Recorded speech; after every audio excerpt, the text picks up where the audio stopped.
É aquela coisa, se você for julgar o livro pela capa, eu olho pro cabelo vermelho e eu vou falar, esse cara é do Comando Vermelho, é um fã do Oruan e faz um arrastãozinho na praia, rouba um celular aqui, outro ali, às vezes até anda maquinado, como eles costumam dizer aí, desce pra pista pra fazer assalto. Mas se eu for analisar tudo que ele disse ali, eu consigo entender, pela forma com que ele falou sobre os bandidos que mandam na área onde ele vive, ele é só uma vítima desses bandidos, desses criminosos, desses faccionados. Mas ele não consegue entender que esse cabelo vermelho significa e representa exatamente aquilo que ele tanto odeia. Eu não acho o Oruan um bom cantor. Eu não faço julgamento cultural, acho que o Oruan é um bandido. Bandido? Eu acho que ele canta bem, não canta mal, mas você escuta o que você quiser. O Oruan tinha que estar solto. Por que, cara? Porque sim, mano. O Oruan é uma pessoa muito boa. Tráfico de drogas, associação crime organizado, desacata a polícia. Pô, vou mudar o pensamento. 5 quilos, uma pedra de 5 quilos numa viatura. É uma coisa de uma boa pessoa. Todo mundo tem uma segunda chance. Não, mas aí ele tá na segunda prisão dele. Ele foi preso, foi solto. Aí foi preso de novo, teve a segunda chance. Não deveria. Eu acho que algumas pessoas não merecem a segunda chance, não, mas tudo bem. Aí ele teve. E aí o que ele fez? Pegou uma pedra de 5 quilos numa viatura da PM. Onde você mora? Lá é dominado pelo Estado, pela milícia, pelo Comando Vermelho. Pelo bandido, infelizmente. Qual que facção que comanda Lá lá? várias facções, comando, milícia, várias coisas. Você acha que o Comando Vermelho faz bem pra região que você tá? Faz nada, infelizmente não faz. O Comando Vermelho é só bandido. E você sabe que, né, o MC Pôs do Rodo e o MC Oruan, eles são do Comando Vermelho. É, Assumido por eles. Aliás, quando eles foram presos, eles colocaram lá, assim, a lacra do Comando Vermelho, desse PWA. Ambos colocaram o que eles eram do Comando Vermelho. Podiam colocar neutro. O Oruan, que é filho do Martinho, vai claramente, ele é do Comando Vermelho. Pra mim, que é do Comando Vermelho vagabundo. Sou radical? nada, tá certo. Tá falando O Comando Vermelho faz mal. Não como só do Comando Vermelho, como da milícia, de outras coisas. Bicheiro, miliciano, traficante, político corrupto, faccionado de Comando Vermelho, sim, PCC. eu gostei. Eu só quero prender vagabundo. Agora eu vou perguntar, agora sobre o Lula. Sobre o Lula? O que você acha do Lula? Vagabundo. Cara, é complexo. Esse cara, ele é o Brasil profundo, que a gente precisa alcançar. A gente teve aí o Zac Lopes, a gente falou sobre o interior do Amazonas, sobre essas pessoas que estão lá. A gente falou também com o Davi Valença sobre os pequenos povoados no Sergipe, de 500 pessoas que não têm acesso à eletricidade, sobre cidades do interior mesmo, que as pessoas não têm acesso à informação. E a gente tem essa questão desse pessoal que vive em favelas. Nós temos hoje no Brasil 23 milhões de pessoas. Nós temos 10% da população brasileira vivendo sobre um estado paralelo. Nós temos 10% da população brasileira vivendo sobre a regra do crime. E aí fica um pouco difícil culpar esse cara.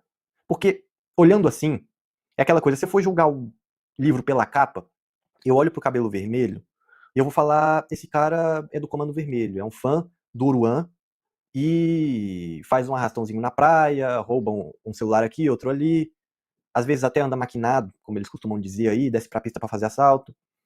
Mas, se eu for analisar tudo que ele disse ali, eu consigo entender, pela forma com que ele falou sobre os bandidos que mandam na área onde ele vive, ele é só uma vítima desses bandidos, desses criminosos, desses faccionados.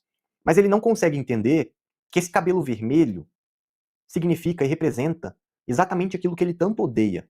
Ele não consegue entender que quando ele coloca o Oruan para tocar na JBL que ele comprou, com tanto esforço, depois de trabalhar tanto, e porventura alguém até foi lá e roubou, ele não consegue perceber que quando ele coloca o Oruan para tocar, ele está sendo cooptado pelo crime a olhar com bons olhos para o crime, quando se não para entrar no crime.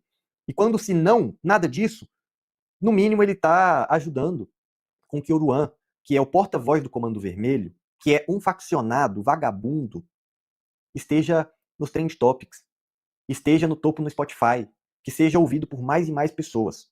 Ele não consegue entender que ele vive numa realidade de merda por causa desse tipo de gente, desse tipo de faccionado vagabundo. Ele consegue entender, sim, que ele vive na merda por causa do traficante ali da esquina. Mas ele não consegue entender que o Oruan, que é filho do chefe, que ele escuta no fone de ouvido indo pro trabalho, é o porta-voz dos caras que estão lá na esquina vendendo cocaína, que estão lá na esquina cooptando o jovem para pegar em arma e descer pra pista para fazer assalto. E aí, meus parabéns ao Guto Zacarias por ter tratado esse cara dessa forma e ter tentado explicar para ele um pouco. Mas a verdade é que a gente tem que encontrar uma forma de chegar nessas pessoas. A gente tem que dar a entender a essas pessoas o que realmente coloca eles nesse local de uma vida subhumana, de uma vida marginal. Eles vivem completamente marginais nessa sociedade.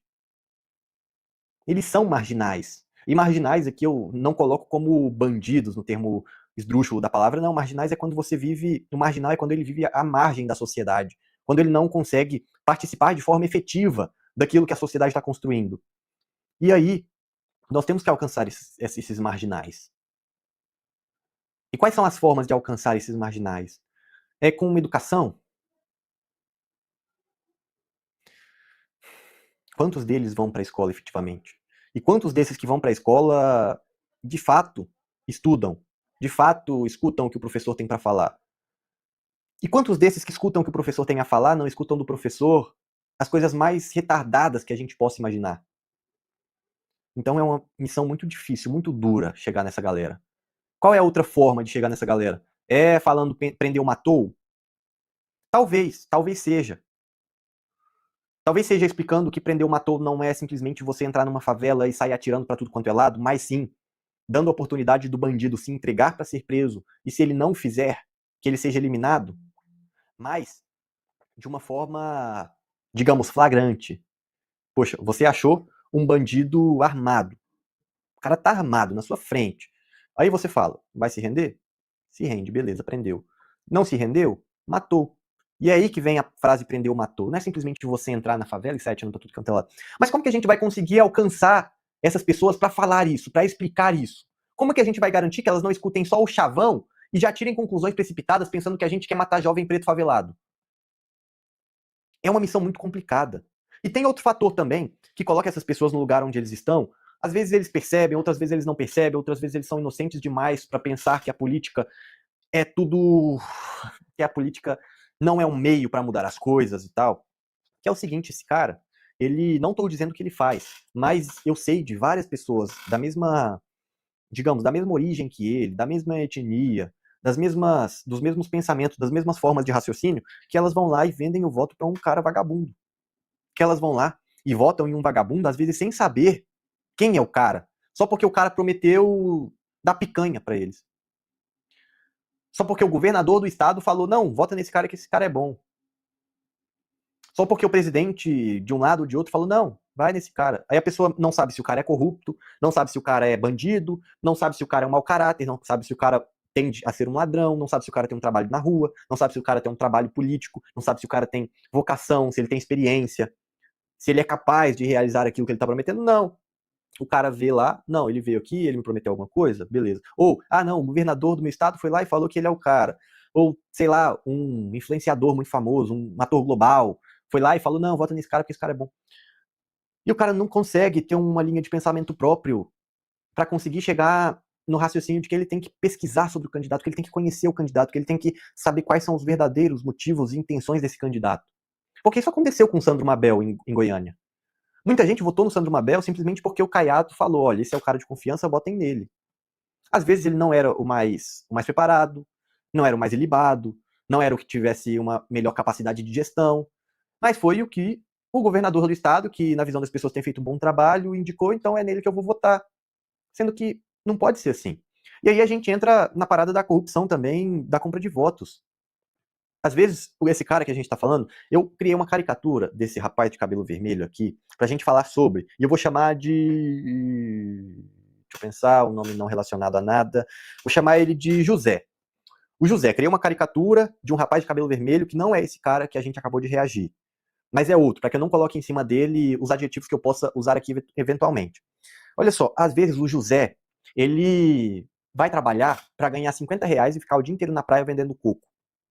Ou pior, ele trabalha de flanelinha, ele trabalha em qualquer outro tipo de trabalho informal, ele pode até ficar num semáforo, num sinal, fazendo malabarismo, vendendo alguma fruta, fazendo alguma coisa, e ele vai lá, fica o dia inteiro no sol para ganhar R$ 50. Aí chega no dia da eleição, e o político tal vai lá e oferece para ele, ó, vou te dar 50 aqui, ou 100, para você ir lá e votar em mim. E o cara, ele não consegue ter o raciocínio, ele não consegue ter. O raciocínio até que tem, mas ele não consegue ter a imaginação de que se ele votar na pessoa certa, talvez ele consiga sair da merda que ele tá hoje, e ele acaba entregando o voto dele por um dia de trabalho duro. Por 2 dias de trabalho duro. Ou por um cimento, ou Por um. Poxa, por um saco de alimentação, esqueci o nome dessa porra. Ah! ah por um. Poxa, esqueci mesmo. Por um vale refeição. Não, não é isso. Porra, esqueci. Deu branco. Mas é isso, às vezes o cara o voto. Vende o voto por algo completamente sem sentido. E aí a gente tem que chegar também nessa pessoa, como eu estava falando lá atrás, e criar esse imaginário nele. De que, poxa, se a gente votar nas pessoas certas, nós possamos alcançar um outro patamar. Talvez você pare de vender fruta no semáforo, pare de ficar o dia inteiro para vender coco e ganhar R$ 50, e você consiga um emprego formal, ou você consiga voltar para a escola, estudar e se promover intelectualmente e, sei lá, daqui a alguns anos você está operando, ou você possa estar programando, sabe? A gente tem que colocar isso na cabeça desses jovens, porque esse cara não está perdido. Ele não está perdido.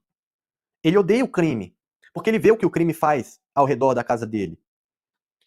Ele ainda não foi completamente sugado por essa sociedade, por esse estado paralelo que a gente vive hoje. Talvez, em parte, ele tenha sido sugado, mas ainda dá tempo de resgatar. E a minha visão é que a gente pode sim resgatar esse tipo de gente. Claro que não dá para pegar na mão de cada um e falar, olha só, você vai para o centro de reabilitação, você vai para tal escola. Não dá. Mas a gente pode criar uma forma de criar esse imaginário.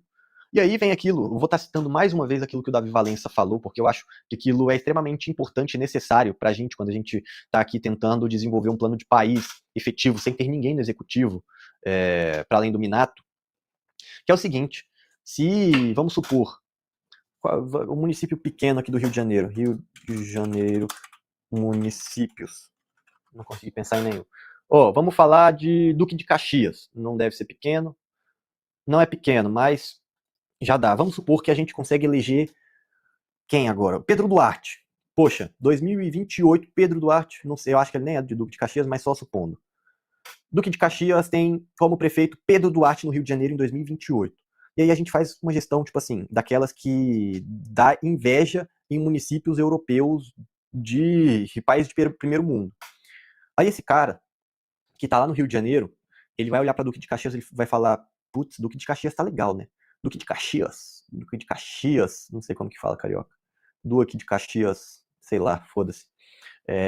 Ele vai lá para Duque de Caxias e falar, poxa, aquele pessoal lá tá fazendo um trabalho. Pera, primeiro ele vai pensar, o pensamento primário, ele vai olhar para Duque de Caxias e falar, olha só, Duque de Caxias, a passagem do ônibus tá mais barata. Olha, em Duque de Caxias acabou o crime, não vou ser assaltado se eu andar na rua. Ele vai falar, mas por que isso está acontecendo? Aí ele vai olhar pro governo do município e ele vai falar, pera, é por causa desse prefeito que tá mudando as coisas? Então, pera, a política consegue mudar as coisas? Eu pensava que a política servia só para roubar dinheiro de pobre. Ele vai falar, mas tá, a política resolveu, mas quem foi o político que resolveu? Foi o Pedro Duarte? Quem é esse Pedro Duarte? Deixa eu ver quem é esse Pedro Duarte. Ah, ele faz parte do Partido Missão? Legal, legal. Aí esse cara vê que Duque de Caxias está se desenvolvendo, ele tem duas escolhas. Um, ele vai para Duque de Caxias e muda. Dois, ele decide ficar no Rio de Janeiro, mas ele tem aquela visão de que, poxa, Duque de Caxias está legal. Quem melhorou Duque de Caxias foi Pedro Duarte, do Partido Missão. O Partido Missão agora tem um candidato para o Rio de Janeiro. E se eu votar nesse cara? E se eu votar nesse cara e ele fizer o trabalho tão bom quanto o Pedro Duarte está fazendo? Porque foi o Pedro Duarte que também chancelou ele, né? E aí a gente começa uma revolução do micro pro macro de forma assustadora, porque não vai ser só o jovem do Rio de Janeiro que vai estar vendo isso. Vai ser o jovem de Petrópolis, vai ser o cara de Nova Iguaçu, vai ser o cara de Niterói. E aí a gente tem uma oportunidade de expandir. Não vai ser só o cara do Rio de Janeiro, estado agora que eu tô falando, que vai ver isso. Vai ser o cara de Minas Gerais, de São Paulo, de Goiás. Então, nós temos sim meios para alcançar esses objetivos no macro. A gente só precisa alcançar esses pequenos postos de poderes, e eu digo pequenos, no sentido de ser um dos menores cargos executivos que tem no nosso país. Mas, poxa, imagina depois conseguindo um governo do Estado, uma presidência. Poxa, e aí é só fazer o trabalho. E a gente deu o primeiro passo para que esse tipo de coisa possa acontecer, que foi a criação do nosso partido, que está em vias de ser chancelado aí, né?